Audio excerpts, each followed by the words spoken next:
Welcome to Power Your Profits podcast, your friendly guide in bringing your business revenue to the next level. Listen as host Susie Carder hears inspiring stories of success from her fellow entrepreneurs and transformational leaders. Prepare to make significant change to your strategies as they unravel the secrets of building multi-million-dollar businesses and the most effective tips on finance, marketing, and sales accountability.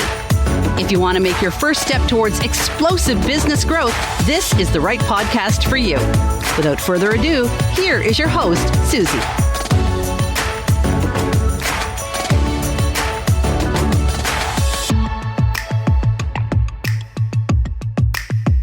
Welcome to this episode of Power Your Profit podcast. I'm Susie Carder and I'm your host. And today's guest is Krista Mashore.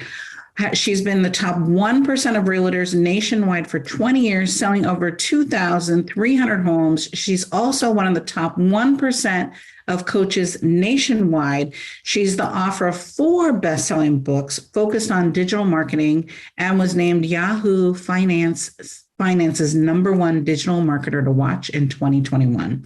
She can also be found among the top 125 most impactful leaders in 2022, alongside of Tony Robbins. According to Success Magazine, she's featured on Forbes, Eman News, Wall Street Journal, NBC, Fox, and many more. She reached from 0 to 40 million in just under 4 years through her coaching, teaching, speaking, and training.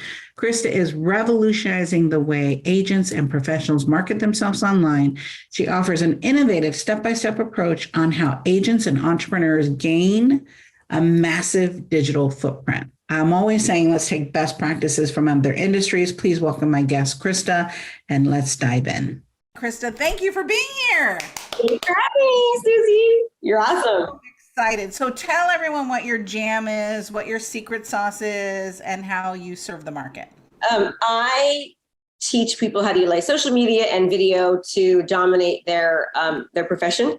But really, honestly, even more, what I'm more passionate about is the mindset aspect of it, because, and I know that's so overplayed, and I wish there was a different word to use besides mindset, but it really is just the mindset. I think so many people have so many limiting beliefs. And by the way, I am wearing a shirt. I'm not naked, but so we're not. And so I love the mindset aspect of it. And I'm just, I'm super, super passionate about that because I've seen people transform their business and their life, but they can't usually do that until they really get their mind correct. And it's with everything we have going on right now in the world, it's really a difficult thing to do for a lot of people because fear and paralysis sets in. So I'm excited to be here. Thanks for having me. Yeah. So let's talk about that because so many people are struggling right now. Yeah. Right? With the economy and the pandemic. And so what do you say? Because I believe that too. Your mindset, my wealth is your birthright is. Yes, I love that. We both talked. We didn't grow up this way. This is learned behavior. And what I love is your story. But what would you say is your #1 strategy, or how do we get out of it so that we're not listening to the press, we're not listening to the PR? You have to understand what's going on, but it's immobilizing people. Yeah. It's so funny because I just finished writing my book and I'm actually doing the audio portion of it right now, which by the way is a beast. But oh my gosh, I didn't realize, because I've done it 2 other times, but I hired a voice coach this time, and he is. So I did 8 hours yesterday and 4 hours the day before, and I'm only on page 105, which I'm like, I'm on page 105. I'm actually changing what I'm saying about it, but I thought I'd be done, So I'm like, but he's making me pronounce everything correctly. He's making me slow down. He's making me fluctuate my voice. And so it's going to be a lot better. But I'm saying that because I've been just over the past 12 months, really, really studying mindset and how the brain works. And just have done so much research on different research studies that are out there about how the brain works. And it is just, it's almost unbelievable at how powerful our brains are and how powerful our thoughts are. And the whole book talks about it. And so I'm so excited about it because people need it right now, Yeah. I use this strategy called stop, step, and switch, where it's basically you take a rubber band or a bracelet or, anything that you can move quickly. And we have between 12,000 and 60,000 thoughts a day. Okay. Now, if you think about that, We are constantly inundated with negativity. The news, right? Our news feed, social media. And the reason there's much negativity out there is because negativity actually sells, it sells better, right? You sell more when you have negative stuff, right? So they focus on negative stuff.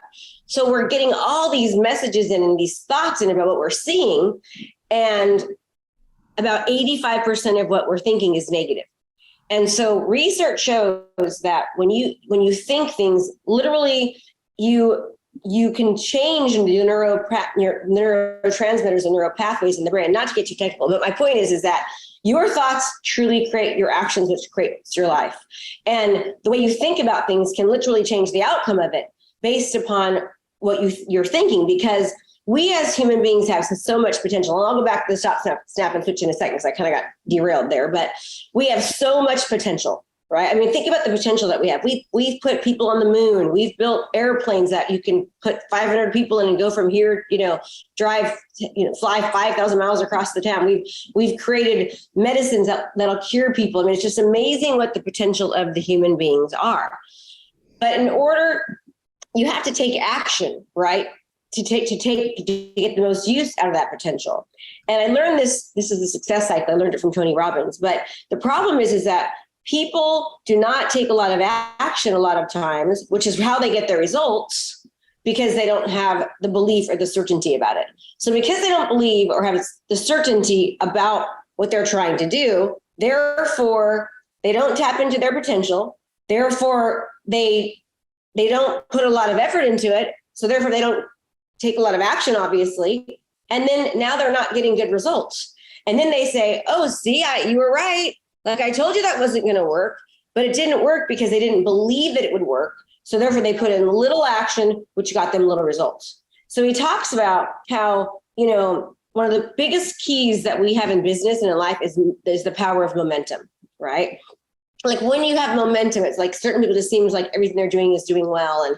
And they're just, man, that person that just seems that they got rich overnight. Well, it's not that, but they develop the skill of momentum. And when you have momentum and things are going well, then you take more action because you have more certainty that it's going to work. And so then you get better results, right?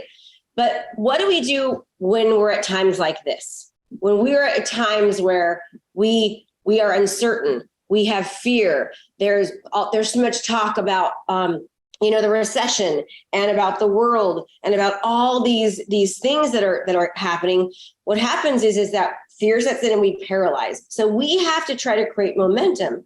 And how we can do that is by creating results in advance in our mind, right? We have to see things and to really, really visualize them and to believe it. And there is study after study after study about the brain not knowing the difference between something that you visualize and something that you actually do. I mean, it's unbelievable the amount of research and that they've done on literally taking people and doing studies and showing, okay, this group is going to do nothing. This group is going to do an activity, and this group is going to visualize the activity.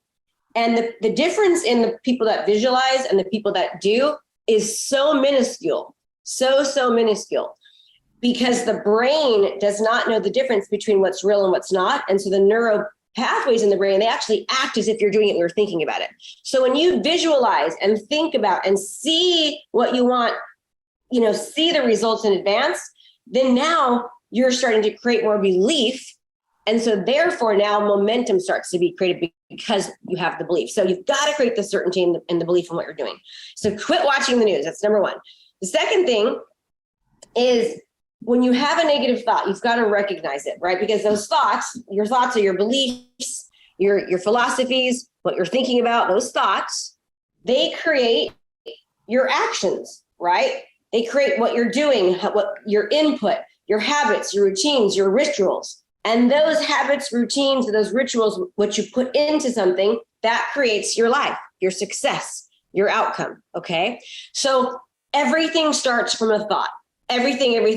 And we have the choice to create our thoughts and think about how we're going to react to something, right? We can't control what's happening right now in the world, but we can control how we think about it. We can control how we see it. So if we're thinking doom and gloom, the sky is falling, the recession is going to kill my business, your brain goes, okay, you're right. Keep her safe. Keep her safe.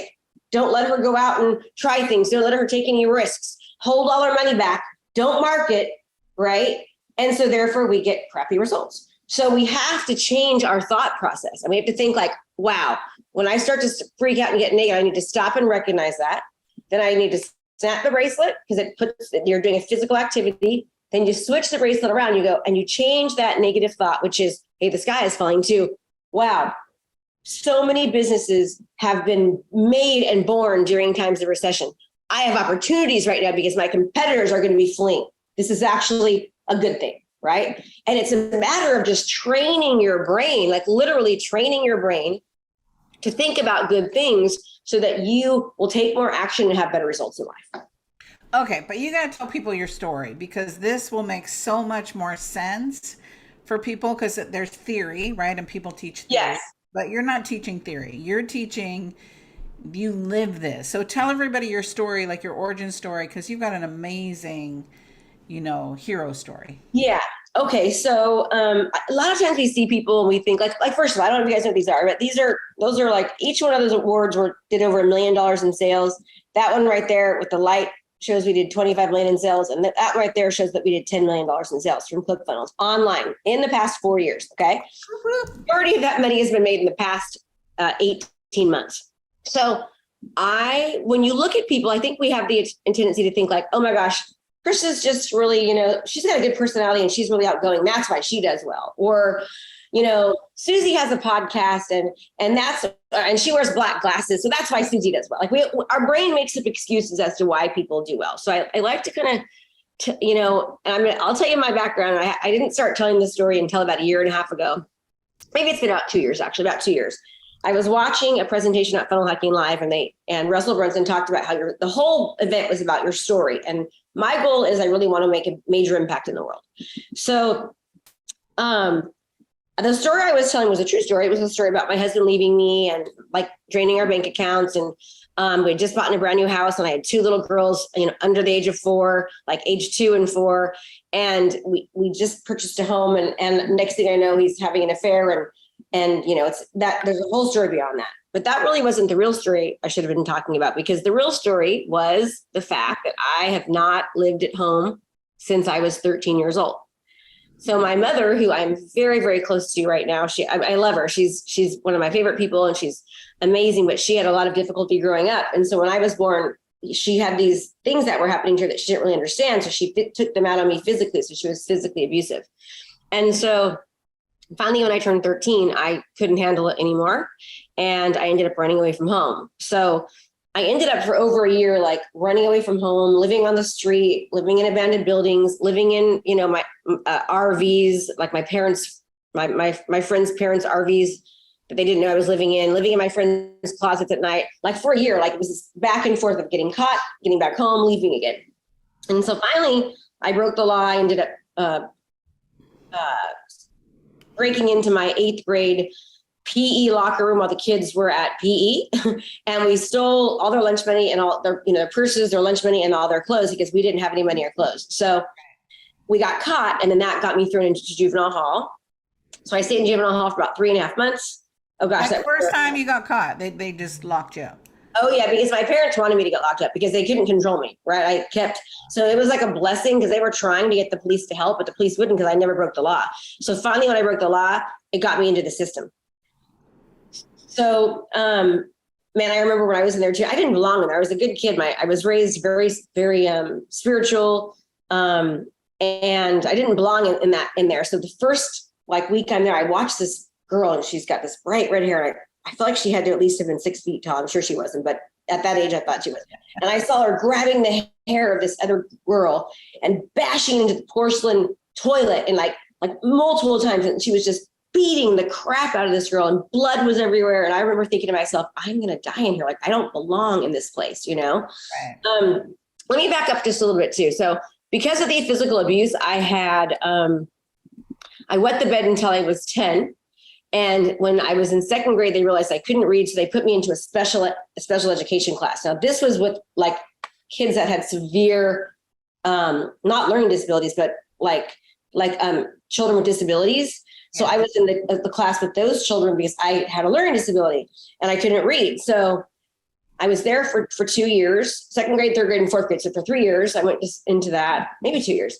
And then I learned to read in there. But I remember just feeling like the people kind of made fun of us because we were in the special class. And it was just more damage to me as far as like just not feeling good enough, not like always feeling like I was kind of an outsider. And when you have abuse from a parent, you really deal with like the emotions of anxiety and not feeling like loved or wanted or like you fit in. So I was just kind of like, I was screwed up, like mentally I was a good person. I wanted to, I was kind of an overachiever even at a young age, but I always felt like this, I just wasn't good enough, if that makes sense. So yeah. I had to really work on my mindset. So then after being in juvenile hall for 3.5 months, I went back home. And I couldn't stay there. My mom, it was just still not right. And so I called my probation officer and I told him I had to get out of there or I'd start running away again. And my dad, it was almost like I lived two lives. We had this physical abuse that was happening that was pretty severe. And then we had like this loving family. I had 2 brothers and we went to church, a couple times a week and we went camping together and we didn't have a lot of money at all, but we were like, my dad is the happiest, most energetic, best dad in the whole world, right? And my mom is amazing too, but she had these outbursts. So it was like I was living like 2 different lives. But I grew up with a lot of fear because when you're being abused by a parent, it's like you're always like scared. You don't know when it's going to happen again, And so finally I got sent to a foster home. And I remember my dad just bawling. I just read this on Sunday when I was reading my book and I cried about it. It still hurts, but I remember him just begging me not to leave. He was like, Chris, please don't leave. Like, we can fix this. I don't understand. And please just stay. And I was like, Dad, I can't. And so I cried all the way to my foster home, cried for months and months. I missed my family so much, but I just couldn't handle, it anymore. So I have not lived at home since I was 13. And then when I graduated from high school, because the money stopped, the foster parents kicked me out when I was 18. So I just was like, okay, here's the world. And thank goodness my best friend's parents let me stay there for a couple months while I kind of got myself on my feet. I got some loans, put myself to college. And so the point is I have not lived at home since I was 13 years old.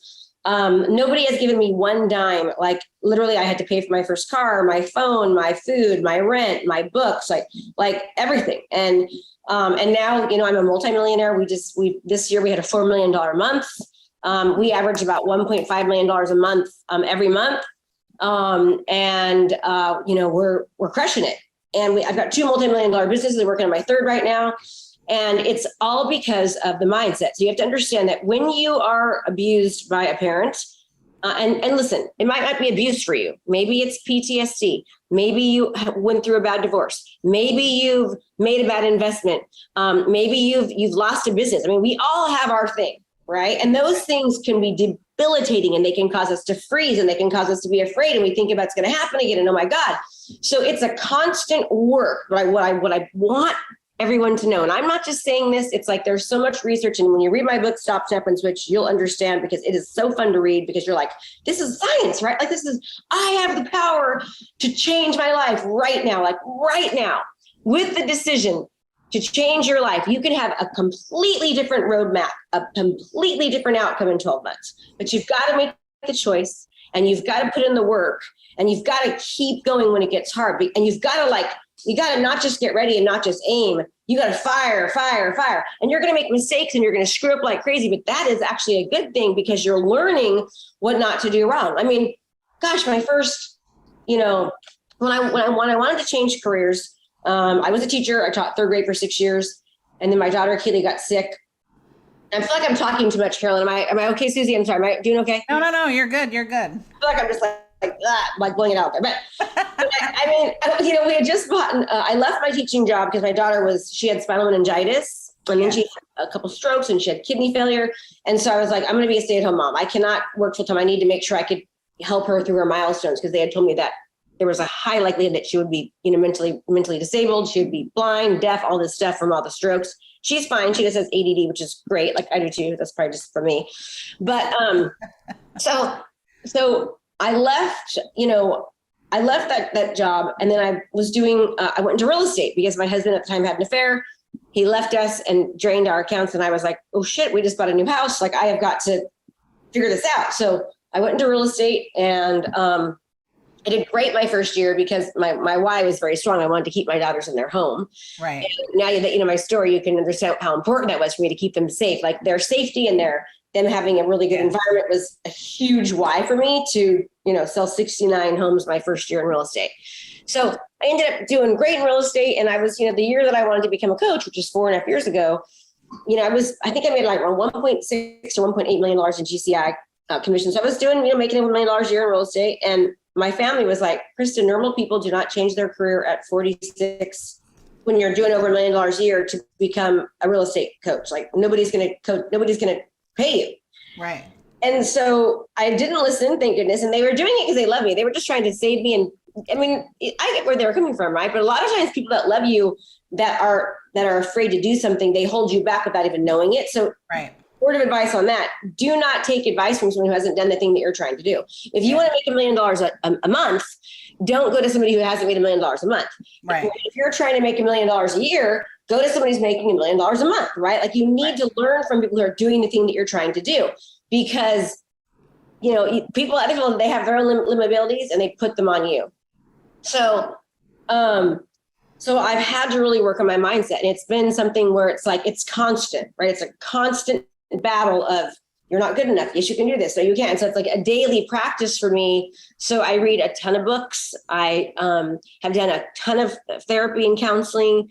And it's to the point now in my life where I've read so many books and I've done so many things that I can really change my state or change my thought. Like I recognize the thoughts more easily. So I'm really good at saying, oh, that's not good for you. Like you're hurting yourself right now. Stop that, turn it around. Right. And so now I'm at a point in my life where it's like, there's nothing that I feel like I can't do.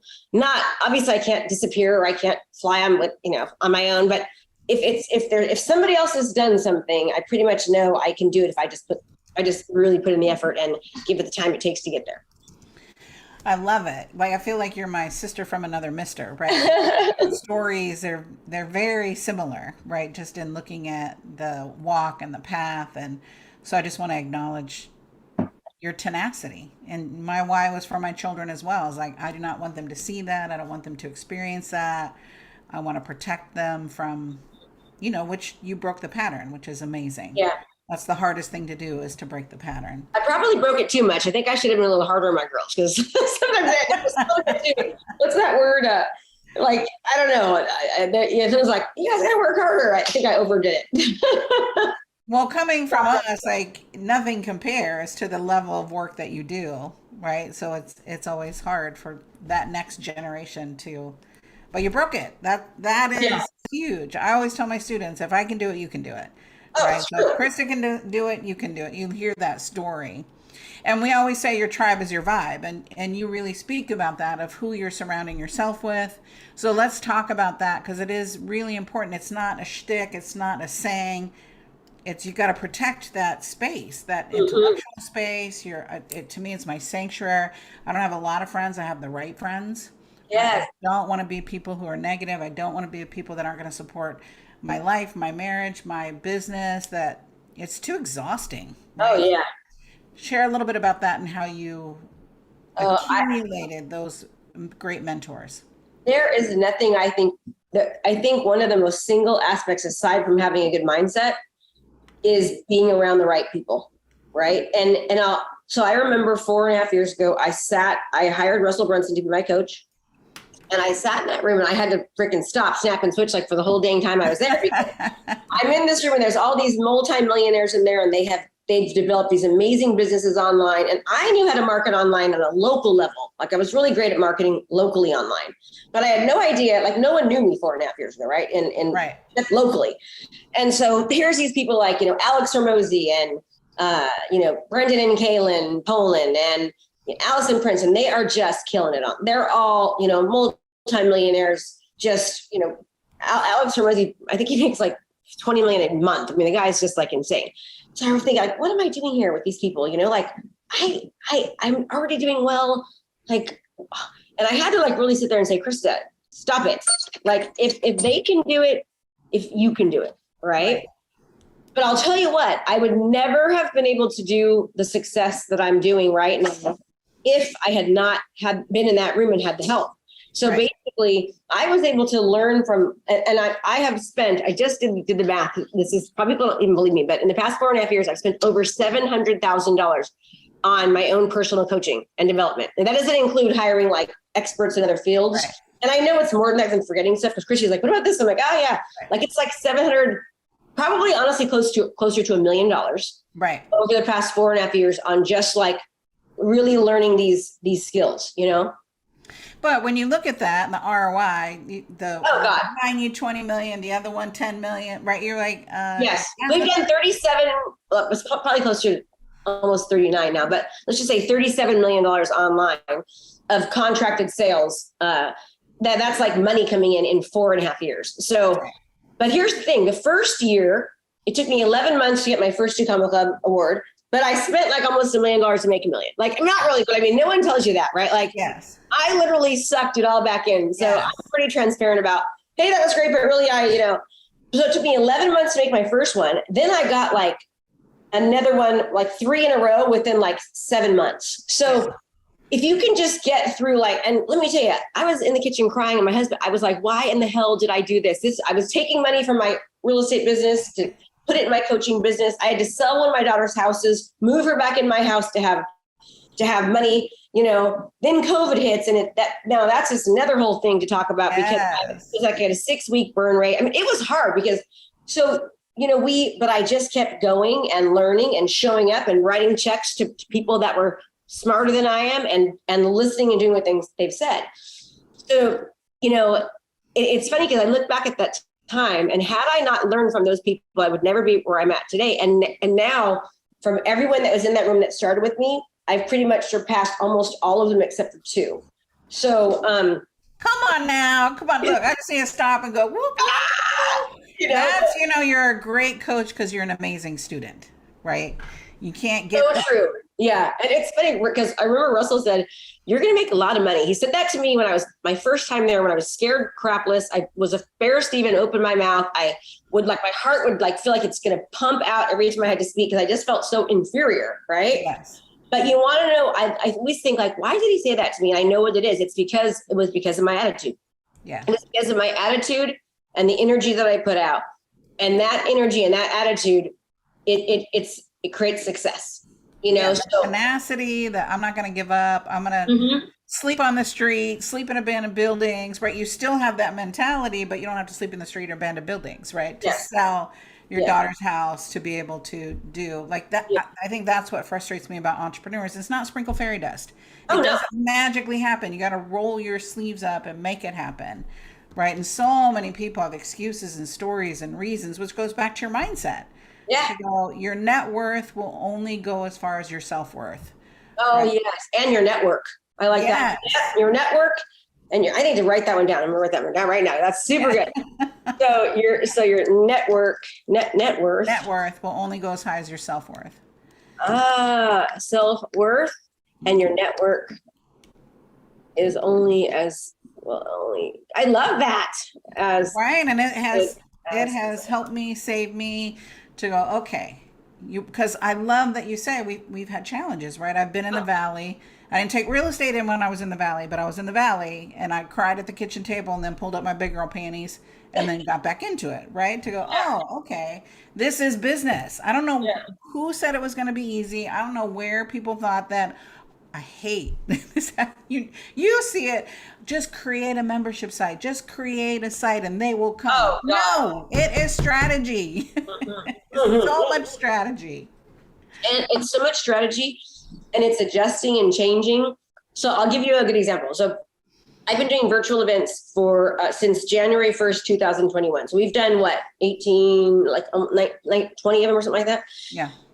So we track and test everything, and every single month we'll change one thing, because we're trying to like optimize it. So we try not to change more than one thing. Occasionally we've done more than one thing, but we try really hard not to change one thing.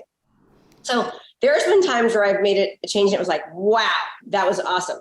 There's been times we made like, I know exactly if I have this many people in the seats, I know I'm going to close this amount. Yes. Okay. So 1 month we were set to do $3 million. It was like, oh yeah, $3 million, but we made a change. We lost $980,000 that month from that change. And my team, I was like, they were like, okay, guess what, guys? Good news is this. Good news is I got to do it. We used the recording. I got to save my voice. I didn't have to even really be there. And we know never ever do that again, which was we would send people to a sales link instead of having them jump on a call. Yeah. And I had been told to do it before. It cost me like $300,000-$400,000 the time before too. But I thought, I got some advice from a different coach, which was fine, but it wasn't the right advice for my audience. So my team was like, aren't you mad, Krista? I can't believe you don't seem like you're that mad. And I go, well, of course I'm not excited about it, but at least we know not what to do again. Like we are never doing that again. So that's the good news, right? So now we can fill it up to 1,000 people and we'll make even more, but we know not to make that mistake. And when I was writing my book, the editor was like, I feel like this seems unbelievable. And I'm like, well, I can lie and say that I sat there and cried for a week, but I didn't. Like, I was just like, don't do it again. I mean, that's right. What I learned. Yeah, I just learned it, and yeah, that would have been nice to have that $1 million. I could have bought and whatever, but it's like, whatever. Right. I remember when I lost $10 million in the market crash and in my portfolio, laying on the floor, bawling. 10 million. Oh, Susie. I'm like, why? I've been a good student. I followed the coaching, and you're just trying to figure it out. And I heard this voice, Krista, in my head that said, I will never leave you and I will never forsake you. Get up and go to the people. Go tell them you've done it before. You can do it again. And I'm like, I don't want to tell the people. Like, I'm embarrassed and shamed and like, I don't want to tell them. Like, I'm supposed to be, the profit coach. I'm supposed to be the money lady, right? And the reality was I just kept saying, what did I learn? What did I learn? What did I learn? What did I learn? And implement it. It took me 20 years. What did you learn? I was too heavily leveraged in real estate, right? It was a time everything was there. I was way too over leveraged. And so looking back, now I'm very much more conservative. I don't play at that level because I don't want that kind of risk again. Yeah. Right. And when I started, I was younger, I'm invincible and this is working, and it did work. I made millions, right? And then when it didn't. Yeah. So I still risk. I still invest in myself. The first thing I did when I got back and got it all back together is invest in real estate again. It's been a great asset for me, a great wealth builder for me. Yeah, that's awesome. And then just to tell people, there was a level of authenticity and transparency people were missing from me before. Because you get to a certain level and you're just, to them it sounded like I was speaking calculus. Yeah. Right? And they're like, whoa, I can't do that. And go, well, let me tell you what happened to me. Yeah, I gotta tell you your childhood stuff and all that. They're like, okay, but that's so far away. And you're like, no, that still affects me every day. I've got like snap the wrist, right? Constantly. Like, I will tell you. It's that I will tell you that I think that being authentic and so I really believe that like having a lot of energy and you're not, no one's born with energy. You can make energy, right? You can make energy by jumping jacks. You can make yourself happier by like literally laughing out loud, like on purpose. There are so many things that you can do, but when you have a lot of energy, because you'll put that energy will follow into your business. And when you are authentic, because the world right now is just craving real people. It's like everyone, it's called fake book. They only show the good. And then that's why these poor kids nowadays are just, they're starving for real. And there's so many suicides because they just see all this bad stuff. Yeah. Be yourself, be real. And but I will say one thing, like if you really are having a super bad mess. So for example, if you're a coach and you are like, let's just say you're an eating disorder coach. Yeah. And you have an eating disorder. Maybe you don't talk about the eating disorder until you actually get the eating disorder fixed. Does that make sense? Yeah. Like you can make your message, and be careful not to do it when you're in it. But don't be afraid to like. When I told my story about my mom, it was I had to like I wrote her a letter. I was bawling on the plane. It took me 2 weeks to even give it to her. And just to ask her that I could share my story. Like it's raw, it's deep, but I will tell you that story, which is a true story, and it's way worse than I make it sound too. It just, I mean, the abuse was pretty severe. Yeah. But it's helped so many people, right? And it's like, so, and that's my goal, is to help people. So right. Susie, I love you, and I have to go right now because I'm late for my next meeting. I love you too. And there's many ways that we can play. So we'll put those in the show notes. We have your new book, Stop, Snap, Switch. Yes, I'd love to be able to talk about that if they want to go to it. And I'm doing the audio, so if you're an audio person, you can get the audio. And trust me, I don't make any money off the books. We actually lose money off the book. This is a passion project for me, and I am so excited to get into the world. I believe in it so much. So if you go to KristaMashore.com/stop, snap, switch, you'll be able to find out how you can get a copy. It's going to be coming out very soon. So very soon. I'm so proud of you. Go to your next appointment. Thank you for your time. Thank you. I can't wait to have you on my podcast. Yes. Love and adore you. I'll send follow up. Have a blessed day. Thank you for joining us for this episode of Power Your Profits podcast. Let these building blocks from today's most successful industry leaders equip you with the necessary resources and tools to finally establish the highly profitable business of your dreams. Want to hear more? Listen to more episodes at https://poweryourprofitspodcast.com. And don't forget to subscribe to the show. Now is your time to rise to the top of your game, so be sure to catch our next episode. Until next time,